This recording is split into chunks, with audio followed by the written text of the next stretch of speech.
Hi, Eric. Good morning. As you look back at in this year, uh, been about 3.4 per carry for most of the season. And I wondered if you think you can be a successful NFL offense if you produce yards per carry at that clip under 3.5. At that rate, the numbers. What is that magic number? I don't know what that magic number is. We've got to run the ball better. We're working at it. We've talked about it, running the ball better. I think we've had some games recently where we have run it better, but that's a continued emphasis. I don't want to limit what that number is to say that that's a good. I mean, we've got to run it better, and that starts with the whole group, the offensive line. That starts with the backs making good decisions with the ball, tight ends, wide receivers blocking force. I mean, we're all involved in that, and but to have a consistent run game then helps with so many other things. So we've got to be better at that, and that's I don't know that there's a set number that says you've arrived. And I know you've mentioned this year, you did today, and you have consistently, that everyone bears responsibility with the low rushing average, the backs, the offensive line. I know you've taken responsibility as well. But if you had to overall evaluate for me, please, how the offensive line has done as a run blocking group, if you could please do that, please. Again, I don't necessarily think it's not one unit that's responsible for it. There's different runs. The runs hit in different places. There's different schemes. So, if we're running a toss play outside, that may be a different emphasis on who's the point of attack blocking than if you're running a dive play inside. So to put the responsibility on five guys and say that they're the only ones that affect, what happens in the run game, I don't think that's not what we do. And that's not the beauty of this game. The beauty of this game is it takes 11 people to be coordinated, to have success on one play at a time. That's why you play this game. That's why you get involved in it, because it's the team concept that's important to you. So it's all of us involved in that, coaches from the diagram and the creation of the plays and the teaching of what we're doing to all the way down to the players, the execution. But it doesn't rely strictly on one person for the execution, the success, or the production. It's the group effort. Appreciate it. Daniel? Good morning, Eric. I know you don't coach the tight ends, but and I wasn't able to get this into George, but I noticed the kind of wrinkle in the Titans game where instead of having a running back next to Tua in some of those shotgun formations, you had Jerem Smythe. You'd either kind of chip or just release. I was just curious kind of what went into that as opposed to having kind of more traditional back next to him. Was it maybe just not feeling comfortable with the protection there, or what was it? No. Matter of fact, those groupings are interchangeable for us.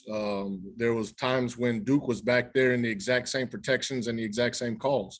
It just gives us a flexibility to use a different person. What does that change in personnel do to the defense? The fact that there's not a back on the field, does that change their calls, their coverages, what they have to do based on that? We're trying to make them think and do things too, where we're not just lining up in traditional stagnant groups, and that they can just say, okay, this is what our check is. Maybe it's two tight ends in there and it starts in an empty formation and shifts back to the backfield. It stays in empty.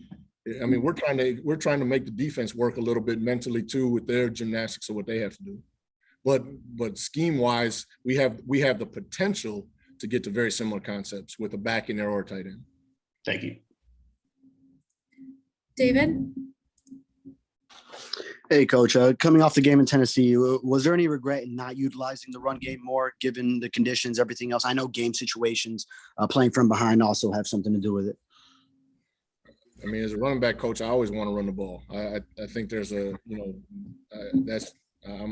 all for more runs, but at the end of the day, in our group, and I think in every group on this offense, we're gonna try to contribute whatever way we can to give us the best chance to win.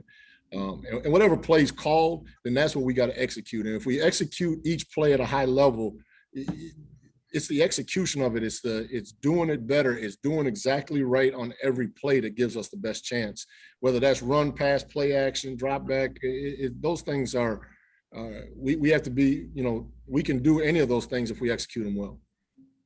And with Duke Johnson, was there anything that surprised you in the week since he came up from the practice squad to the active roster, or was this kind of what you had been seeing from him since he joined the team in October? Well, I mean, since Duke's been here, he's done everything, you know, that I and we have asked of him, which is, you know, come in, learn the system, get prepared to contribute in games, which he's done. He's gone in. I think he's played well. He's made some runs. He had some really good runs the other day in Tennessee. He's done some really nice things in protection. He's been effective in protection. He was the other day in Tennessee again. He had a big block on the long pass to Jalen down the field. You know, that gives that ball a chance to get off. So I'm very happy with what he's contributed and what he's brought to the room. His energy, his positivity, his work ethic, everything that we're looking for. I think he's done everything we've asked. Barry?